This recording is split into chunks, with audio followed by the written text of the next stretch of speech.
Hello students, अब हम कर रहे हैं एक्सरसाइज 6.1 में क्वेश्चन नंबर 17 से आगे 17 to 20 क्वेश्चन में solve the inequalities and show the graph of the solution in each case on the number line. Inequality को तो हमने वैसे ही सोल्व करना है जैसे हमने 1 to 16 क्वेश्चन किए हैं। उसके बाद जो सॉल्यूशन होगा उसे हमें नंबर लाइन पर शो करना है। तो देखते हैं, हम 17 क्वेश्चन की इनइक्वालिटी है, इसे पहले सोल्व करना है वैसे ही जैसे हम पहले कर चुके हैं। 3x - 2x less than 1 + 2, x is less then 3। अब इस सॉल्यूशन को मुझे नंबर लाइन पर शो करना है, तो नंबर लाइन बनाएंगे पहले। इसके लिए ये मैंने नंबर लाइन ड्रॉ कर ली है। अब इस नंबर लाइन पे हमें इस सॉल्यूशन को दिखाना है। हमारा सॉल्यूशन है x इज लेस देन 3। अब x इज लेस देन 3 को इस हमें नंबर लाइन पर कैसे दिखाएंगे? हमारी जो x इज इक्वल टू 3 है वो ये पोजीशन है। इस पोजीशन को आप सर्कल करो। अब x इज इक्वल टू 3 को हमने सर्कल जब किया है, अब हमने देखना है कि x इक्वल टू 3 तो नहीं है, तो इट मीन्स ये होलो रहेगा, खाली रहेगा। और लेस देन 3 कहाँ है? लेस देन 3 इधर सारा है आपका। तो आपने क्या करना है, इसको सारे को लेस देन 3 को डार्क कर देना है। ग्रेटर देन 3 होता तो हम इधर को डार्क करते, लेस देन 3 है तो हमने इसके बैकवर्ड साइड पे लाइन को डार्क करके दिखाना है कि दिस इज द सॉल्यूशन। क्योंकि हमारा सॉल्यूशन क्या है? हमारा सॉल्यूशन है 3 ओपन ब्रैकेट 2 -∞। तो ये जो है ये हमारा क्या है, x लेस देन 3 के लिए नंबर लाइन पर हमारा ग्राफ है। इसको होलो रखने का मतलब क्या है कि x इक्वल टू 3 नहीं है। अगर यहाँ पे इक्वल टू 3 भी आता तो हम इसे फिल कर देते कि x की वैल्यू 3 भी है और 3 से लेस है। तो this is the graph of the solution of inequality. Next question करते हैं, क्वेश्चन नंबर 20। ये स्टेटमेंट है, पहले इनइक्वालिटी को सोल्व करेंगे। x/2, पहले सिर्फ हम RHS को सोल्व कर रहे हैं। एलसीएम लेंगे, यहाँ से इधर 5 से मल्टीप्लाई करेंगे। 25x - 10 -21x + 9। x/2 greater than equal to 4x - 1/15। Cross multiply करेंगे क्योंकि पॉजिटिव नंबर है तो इनइक्वालिटी का साइन सेम रहेगा। 15x greater than equal to 8x - 2। 15x - 8x greater than equal to -2। 7x greater than equal to -2 and x is greater than equal to -2/7. This is the solution of given inequality.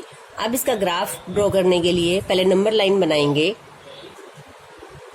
अब मुझे इस number line मैंने बना ली है। Number line को आपने scale और pencil से ही ड्रॉ करना है। अब हमें ये सॉल्यूशन यहाँ पे मेंशन करना है। x is greater than equal to -2/7। -2/7 value आपको कहाँ मिलेगी? 0 से -1 के बीच में, क्योंकि वैल्यू आपको पता है 1 से छोटी है। 0 से -1, इसके अगर हम 7 पार्ट्स कर ले इक्वल तो 1/7, 2/7, 3/7, 4/7, 5/7, 6/7 और 7/7 -1 हो जाएगा। तो 1/7, 2/7, तो ये हमारा 2/7 का पॉइंट है, इसको हमने सर्कल करना है। अब हमने देखा कि ये जो -2/7 के इक्वल भी है तो इसको हम फिल करेंगे। और उसके बाद इससे वैल्यू ग्रेटर चाहिए हमें, तो ग्रेटर वैल्यू कहाँ है? ग्रेटर वैल्यू हमारे राइट हैंड साइड पे होती है। तो ये हमारा जो है x is greater than equal to -2/7 के लिए नंबर लाइन पर ग्राफ है। इसको आपने डार्क करना है, आपकी लाइन से ये अलग दिखना चाहिए कि आपने ये ग्राफ मेंशन किया है। ये लाइन लाइट होनी चाहिए, जिधर का आप ग्राफ ड्रॉ कर रहे हो वो लाइन थोड़ी सी आपकी डार्क हो जानी चाहिए ताकि आपका क्लियर हो कि आपने यहाँ पे ग्राफ बनाया है। This is the graph of x is greater than equal to -2/7। Next देखते हैं क्वेश्चन नंबर 21। स्टेटमेंट देखेंगे एक बार। Ravi obtained 70 and 75 marks in first 2 unit test. Find the maximum marks he should get in the third test to have an average of at least 60 marks. 2 test के marks Ravi के given है, 3rd test के marks हमें बताने हैं, so that the average is at least 60. तो Ravi obtained marks in 2 unit test 70 and 75. Let marks obtained in 3rd unit test is equal to x. अब हम एवरेज कैसे निकालते हैं? एवरेज हमें पता है, एवरेज का फॉर्मूला क्या है? एवरेज ऑफ मार्क्स, फॉर्मूला लगाएंगे पहले, sum of marks divided by number of tests. Sum of marks क्या है हमारा? 70 + 75 + x. नंबर ऑफ टेस्ट कितने हुए? 3. ये हमें सोल्व करके आता है 145 + x/3. अब क्वेश्चन में जो स्टेटमेंट में गिवन क्या है हमें कि एवरेज इज एटलीस्ट 60 मार्क्स. जो ये एवरेज है एटलीस्ट 60 से आप क्या समझते हो? एटलीस्ट का मीन है 60 तो मिनिमम हो, 60 से ज्यादा आपके हो सकते हैं मार्क्स. तो एटलीस्ट का मतलब है कम से कम हमें 60 मार्क्स तो लेने हैं, उससे ज्यादा भी ले सकते हैं. According to question average marks should be at least 60 marks. Therefore जो एवरेज हमने निकाली है 145 + x/3 is greater than equal to 60. At least means है कि मिनिमम 60 होने चाहिए, 60 से ग्रेटर आपके हो सकते हैं. अब इस इनइक्वलिटी को सोल्व करके हम जो 3rd टेस्ट है जिसकी हमने वैल्यू x ली है उसकी वैल्यू निकालेंगे. 145 + x greater than equal to 3 multiply में होके 180. x is greater than equal to 180 - 145. Therefore x is greater than equal to 35. It means therefore Ravi should get more than or equal to 35 marks in 3rd unit test. So this is the solution. Next करते हैं. Question की statement है find all pairs of consecutive odd positive integers both of which are smaller than 10 such that their sum is more than 11. हमें odd positive integers, consecutive odd positive integers के pair find out करने हैं. पहले तो देखें consecutive odd positive integers क्या होता है. consecutive मतलब जो लगातार आते हैं, odd means जो 2 से डिवाइड नहीं होते, that number are odd numbers. तो अब हम लेट करते हैं 2, let 2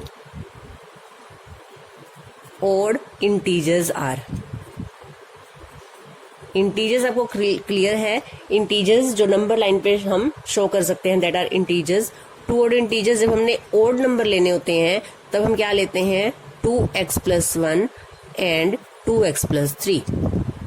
अगर हमें यहाँ पर इवन नंबर्स लेने हों या इवन इंटीजर्स लेने हों तब हम लेते हैं 2x and 2x + 2. Odd numbers के लिए 2x + 1 एंड 2x + 3. अब कंडीशन लगाएंगे. क्वेश्चन की स्टेटमेंट में है विच आर स्मॉलर देन 10, यानी जो बोथ नंबर्स हैं these are smaller than 10. Odd numbers तो कोई भी हो सकते हैं बट कंडीशन है according to question both numbers are smaller than 10. Therefore 2x + 1 smaller than 10, equal का साइन नहीं लगाएंगे, and 2x + 3 is also smaller than 10. Inequality को सोल्व करते हैं. 2x is less than 9, x is less than 9/2, 2x is less than 7 and x is less than 7/2. दो condition तो ये है हमारे पास कि जो x की वैल्यू है वो 9/2 से लेस है, x की वैल्यू 7/2 से भी लेस है। एक और कंडीशन है their sum is more than 11, ये कंडीशन भी लगाएंगे। Also according to question the sum of numbers is more than 11। Sum यानी 2x + 1 + 2x + 3 more than greater than 11। 4x + 4 greater than 11, 4x is greater than 7 and x is greater than 7/4। अब हमारे पास तीन condition है जिससे हमने अपना pair निकालने हैं कंसेक्यूटिव पॉजिटिव इंटीजर्स के। मुझे x की वैल्यू फाइंड आउट करनी है जो इन तीनों कंडीशन को सेटिस्फाई करे। तो इन तीनों कंडीशन को एक बार नंबर लाइन पर ड्रॉ करके देखते हैं कि जो तीनों कंडीशन को सेटिस्फाई करे ऐसी x की कौन सी वैल्यू है। 9/2 मीन्स 4.5, 4.5 मीन्स यहाँ this is 4.5, 9/2। x is less then 9/2, less than means आपका जो है यहाँ पे हम ऊपर शो कर रहे हैं इसको क्योंकि मुझे तीनों कंडीशन इसमें दिखानी है। ये 9/2 है, इसको सर्कल को हम होलो रखेंगे क्योंकि इक्वल नहीं है। लेस देन मीन्स हमारी जो वैल्यू है वो इधर आ रही है। मुझे वो वैल्यू निकालनी है जो तीनों कंडीशन को सेटिस्फाई करे। तो x इज लेस देन 9/2 के लिए ये लाइन मैंने ड्रॉ की है। x is less then 7/2, 7/2 means 3.5, 3.5 here, 3.5 7/2। अब इसे शो करते हैं हम यहाँ पर, इसे भी होलो रखेंगे। लेस देन मीन्स हमारे लेफ्ट हैंड साइड पे चलेंगे।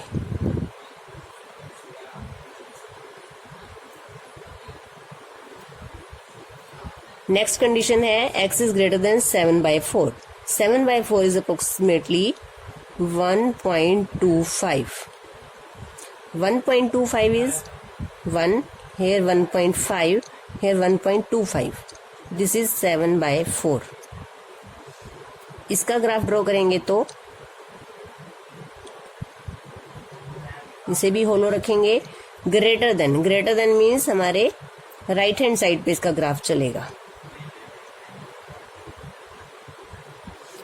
अब हमें इन तीनों कंडीशन से समझना है कि जो ये ग्राफ चल रहे हैं इनमें हमारा जो सेम है, जो तीनों में सेम वैल्यूज आए वो कहाँ से कहाँ तक है। हम देखेंगे कि ये और ये हमारा तीनों में आ रहा है इतना पोर्शन। फिर से देखेंगे, ये हमारे तीन ग्राफ हैं, हमने तीनों में से कॉमन पार्ट निकालना है। कॉमन पार्ट कैसे निकालेंगे? जो तीनों लाइन के ऊपर आए। आप इस तरह से करो जहां पर आपकी तीनों लाइन आती हो। यहाँ पर हमारी तीनों लाइन आ रही है ग्राफ की। इट मीन्स ये पोजीशन है हमारी, जो हमारा कॉमन पार्ट है यहाँ से यहाँ तक। इट मीन्स 7/4 से ग्रेटर एंड 7/2 से लेस। तो अब देखेंगे हम यहाँ पे, हमने यहाँ से क्या निकाला? Therefore x belongs to open bracket 7/4 to 7/2। x की वैल्यू यहाँ से यहाँ तक है। अब हम फिर से देखते हैं, हमें तो इंटीजर्स चाहिए। इंटीजर्स मीन्स 1, 2, 3 और -1, -2, -3। तो इतने पोर्शन में इंटीजर्स वैल्यू कौन सी हैं? इंटीजर वैल्यू है हमारी 2 and 3। This implies x is equal to 2 and x is equal to 3 because x is an integer.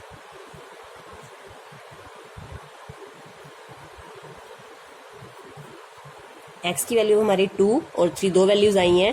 अब जो हमारे नंबर्स थे 2x + 1 एंड 2x + 3, वहां पर वैल्यूज पुट करेंगे तो नंबर्स क्या आ जाएंगे हमारे? Numbers when x is equal to 2। जब x की वैल्यू 2 है, 2x + 1, 2x + 1 में x की वैल्यू 2 पुट करेंगे तो हमारी वैल्यू आ जाएगी 5, और 2x + 3 में जब 2 पुट करेंगे तो क्या आ जाएगी? 7। ये पेयर आ जाएगा हमारा consecutive odd positive integer. And when x is equal to 3, then हमारा पेयर क्या आएगा नंबर्स का, 3 पुट करेंगे 2x प्लस 1 में, 3 to the 6 plus 1 7 and 9. These are two pairs of consecutive odd positive integers which satisfy the given conditions. 25th question की statement देखेंगे. The longest side of a triangle is 3 times the shortest side and third side is 2 centimeter shorter than the longest side. If the perimeter of the triangle is at least 61 centimeter, find the minimum length of the shortest side. हमें find out करना है shortest side की length. तो हम let करते हैं the length of shortest side is equal to x centimetre. अब आप क्वेश्चन की स्टेटमेंट में से कंडीशन लगाएंगे. According to question longest side is 3 times shortest side. Shortest side का 3 times. According to question longest side is equal to 3 times the shortest side. therefore longest side is equal to 3x centimetre.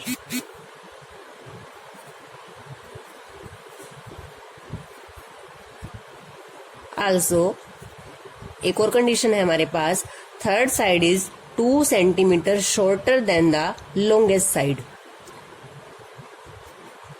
Third side is equal to 2 centimetre shorter than longest side. अब longest side है हमारी 3x, इसको 2 centimetre हमें shorter करना है 3x minus 2 centimetre. अब हमारे पास 3 sides हैं. शॉर्टेस्ट साइड जो है वो x है, लॉन्गेस्ट साइड 3x है और जो थर्ड साइड है that is 3x minus 2 centimetre. Also perimeter of the triangle is at least 61 centimetre. Now the perimeter of triangle,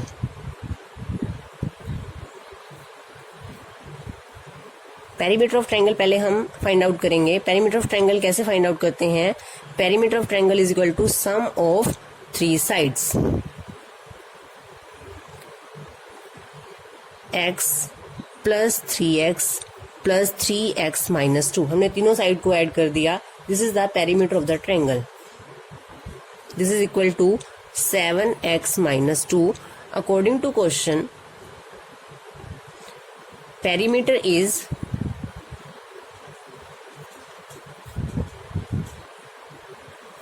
at least 61 centimeter. Therefore 7x minus 2 greater than equal to 61. At least means minimum 61 centimeter perimeter होना चाहिए. 61 से greater आपका हो सकता है, तो greater than equal to 61. इसे solve करेंगे. 7x is greater than equal to 63 and x is greater than equal to 9. This is the solution. अब हमें फाइंड आउट क्या करना था? Minimum length of the shortest side. तो आपकी जो लेंथ है x की मिनिमम कितनी हो सकती है? 9. Therefore minimum length of shortest side is equal to 9 centimetre. Next question की स्टेटमेंट देखेंगे. A man wants to cut 3 lengths from a single piece of board of length 91 centimeter. The second length is to be 3 centimeter longer than the shorter and third length is to be twice as long as the shortest. What are the possible lengths of the shortest board if the third piece is to be at least 5 centimeter longer than the second? According to question करके हम सारी conditions apply करके हम length की बनाते हैं अपनी. हमें फाइंड आउट करनी है shortest length. Let length of shortest board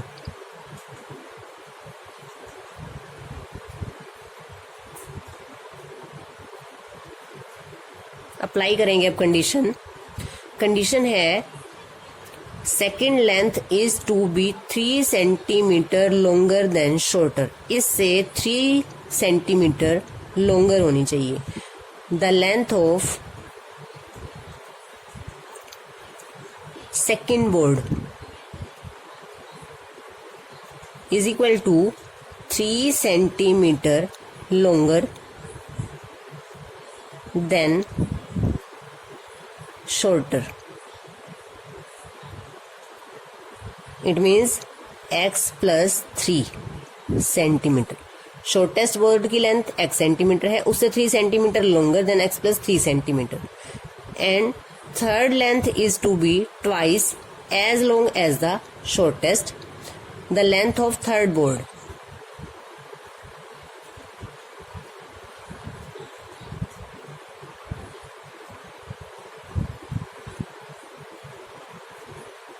is equal to twice of shortest board. It means 2x. अब हमारे पास तीनों लेंथ है। शॉर्टेस्ट की x है, सेकेंड लेंथ x प्लस 3 है, थर्ड लेंथ 2x है, और जो ये सारी लेंथ्स हैं ये कहाँ से कट ऑफ की गई हैं? 91 सेंटीमीटर का एक बोर्ड है, वहां से निकाली गई हैं तीनों लेंथ। इट मीन्स तीनों को प्लस करके 91 आना चाहिए। 91 से बड़ा नहीं आ सकता, 91 से लेस हो सकता है। हो सकता है कि बोर्ड की लेंथ में से तीनों बोर्ड निकालने के बाद कुछ लेंथ बाकी हो, तो उससे क्या होगा कि इन तीनों की लेंथ 91 भी हो सकती है या 91 से लेस होगी, बट तीनों को प्लस करके 91 से ग्रेटर नहीं आ सकता। तो एक कंडीशन तो ये है कि इन तीनों का sum less than equal to 91, और एक कंडीशन यहाँ और गिवन है, third piece is to be at least 5 centimetre longer than second. Third piece ये है, ये 5 सेंटीमीटर एटलीस्ट 5 सेंटीमीटर लॉन्गर होना चाहिए सेकेंड बोर्ड से। यहाँ पर हमने दोनों कंडीशन अप्लाई कर दी हैं कि तीनों बोर्ड का sum less than equal to 91 रहेगा, एंड थर्ड लेंथ थी हमारी 2x, at least means greater than equal to second length से 5 centimetre longer. Third second length में 5 सेंटीमीटर प्लस कर देंगे। अब इन दोनों इनइक्वालिटी को सोल्व करेंगे और जो दोनों में कॉमन आंसर आएगा that is the value of x। यहाँ से हमारा आता है 4x plus 3 less than equal to 91। 4x is less than 91 minus 3, it means 88। x is less than equal to 22। इसे भी सोल्व करेंगे। 2x is greater than equal to x plus 8, 2x minus x greater than equal to 8, and x is greater than equal to 8। तो दोनों condition को देखते हैं। x की value greater than equal to 8 है and less than equal to 20 है। It means जो x की वैल्यू है वो 22 से लेस रहेगी और 8 से ग्रेटर रहेगी। इसे कैसे पढ़ते हैं? x is greater than equal to 8 and less than equal to 22। आप इसे ऐसे भी लिख सकते हैं, x belongs to 8 to 22. This is the possible length of the shortest board.